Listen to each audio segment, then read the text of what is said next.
Hello and welcome to More Conversations.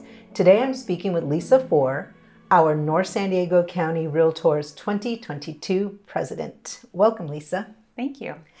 Today we're talking about the do's and don'ts in real estate. And when we say in real estate, stay in your lane, what does that mean?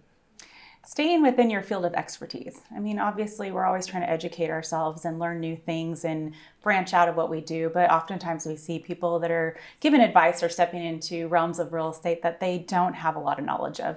And not only can that get you in trouble, with your clients, and that's where lawsuits come about. But there's oftentimes, like, for example, real estate sales versus property management, that your E&O from your broker's standpoint won't cover you and the things that you're doing. And would you encourage then agents to go to their broker if they have this great idea?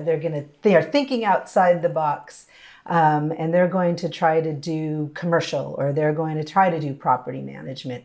Would you suggest they go to their broker for guidance on that? Yeah, absolutely. They do need to go to their broker, but just to make sure that their insurance will cover what they're trying to do first off, but also to make sure that they have a broker that can also lead them in that knowledge. I mean, for example, with sales versus property management for one, even commercial, oftentimes maybe that broker isn't, very knowledgeable in that subject either. So I think often we feel the weight of wanting to give all the answers to our clients. And it's really important to feel like you're the expert to them. But if you think of it more in the realm that you are a resource to them, just as if like your appliance goes out or plumbing or something, and your client's texting you a year or two later and says, hey, do you have a recommendation for a plumber? You're not going to try and assess that situation or give them advice on what's wrong, right? You're going to connect them with that. Be okay in having that referral rather than the answer, and connecting them with people, because all too many times we see in property management, we see people trying to give advice, and they're giving the incorrect advice, especially right now with all the changes that are happening in property management. When real estate sales is totally different. If you're not in property management on a day-to-day basis, it's really hard to advise your client correctly. NSDCR had the legal update last week with Gov. Hutchinson. And if you think about the fact that he said that over 800 laws were passed last year alone, and over 30 of those have to do with real estate, keeping educated and at the forefront is so important. A lot of those had to do with property management. And if you're not in it on a daily basis, it's best just to have the connection that either you can go and ask that person to give the answer to your client, or you connect them with them. So we know. So that's a don't. That is a don't.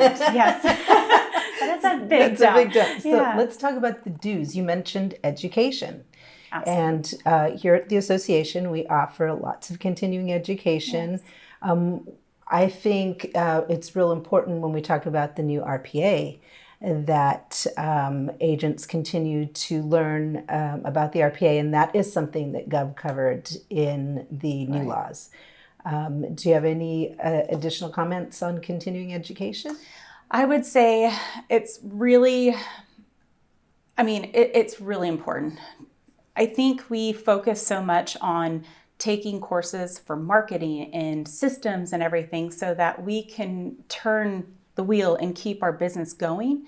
But we forget that the legislative side of things, or the educational side with regards to the actual transaction, are equally, if not more important, because that's where you're protecting your client, and that's where your value comes in. And I think that's incredibly important. And that legal update last week that I was grateful I got asked to host it. It was really actually surprising to see that only 100 people registered for that. And out of the number of members that we have, that's that many people. I mean, that's less than 1%, that are not educating themselves on the changes. And you can't properly protect your client and do justice to them if you're not staying at the forefront of what's happening.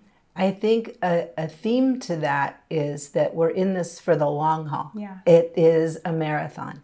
Where it's not just get in the business because you want to make quick money and you don't want to work a 9 to 5. I think keeping up with education is very important, like you said, outside of just that marketing or that self-promotion sort of thing. It's hard. Yeah. I mean, it's really hard because if you think of any business owner out there, no matter what field you're in, that business owner is having to deal with the marketing. They're having to deal with, the systems in the company and everything. And in real estate, it's one of the few, I think, industries out there that we have to be all of that, right? Because we're running our own business. And so when you focus too much on one area, you're going to fail on protecting your clients in the other area. And I think it's really important to carve out the time to give equal, amounts of time to everything that's involved in our industry.